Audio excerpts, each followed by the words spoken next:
right, so you want to know about long runs. Huh. Well, you come to the right place because today we are diving deep into this really cool guide all about long runs.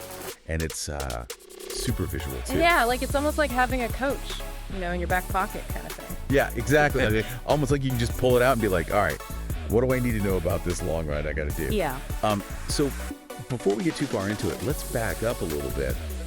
What do we even mean? Like, what is a long run? Yeah, so a long run is basically like, it says on the tin, it's a long run, but it's longer than your normal runs, and you're really focusing on just going the distance. So it's more about endurance, not speed. So like, just to give people a really concrete example, like I usually run like 3 miles. Right. A long run would be what, like 5? Yeah, exactly. Like 5 would be a great place to start. Okay, and so this guide really breaks down all the reasons why long runs are so beneficial. And, we all know that running is good for us, but like what were some of the benefits that really jumped out at you? Well, they talked about, improving your heart health and your endurance and getting better at racing if you're into that. But I think the thing that really stood out to me was how they talked about like the mental benefits of long runs. Like the mental toughness, but also like stress relief, mindfulness. They even talked about like how it can boost your creativity. It's so true. Oh, I actually right. find that sometimes when I'm like really struggling with a problem or like a creative block, Yeah. I'll go for a long run and like all of a sudden the solution just like pops into my head. It's like magic. It is. It's like magic. Yeah. So we've talked about like what a long run is, and we've talked about like why they're so awesome, but like, how do we actually do them? Like, how do we make sure that they're good runs? Yeah, so the guide goes into a lot of detail about like planning your long runs and pacing yourself and things like that. So like, what kind of stuff do they recommend?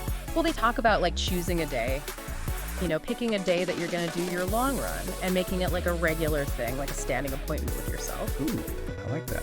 Yeah, and they also talk about like, starting small and gradually increasing your distance. Yeah, because you don't want to like jump into a 10-mile run. Right, exactly. They actually specifically say you should only increase your mileage by like 10% each week. 10%, okay. Yeah, so, start small and then gradually work your way up. And they talk about listening to your body, right? Like not just Yes. rigidly sticking to a plan. Absolutely, yeah, because like sometimes, life gets in the way or your body's just not feeling it that day. Right? And so it's important to be flexible and listen to what your body's telling you. Yeah, absolutely. And they also talk about this thing called like a conversational pace. Oh, yeah. I love that concept. So can you explain that a little bit? Yeah, so conversational pace basically means running at a pace where you could like hold a conversation without being totally out of breath. Like if you were running with a friend, Exactly. you could like chat. Yeah. Yeah. So it's a good way to make sure that you're not pushing yourself too hard. Okay, cool. Yeah.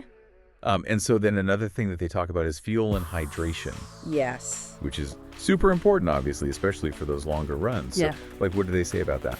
Well, they basically say that, you need to stay hydrated throughout your run. Obviously. And then for runs that are longer than an hour, they recommend like bringing some snacks with you.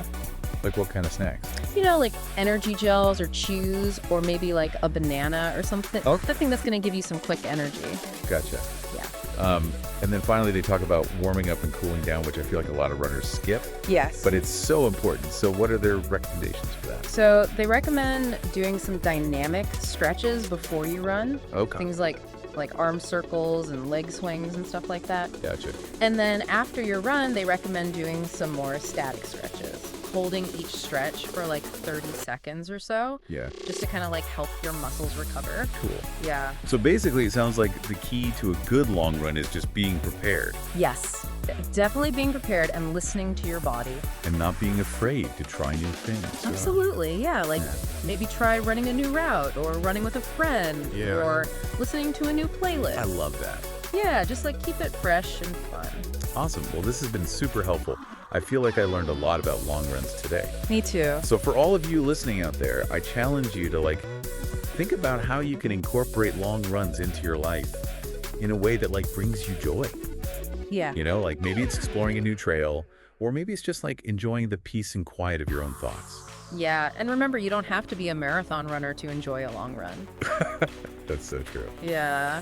All right. Well, that's all the time we have for today, but thank you so much for listening and happy running. Happy running.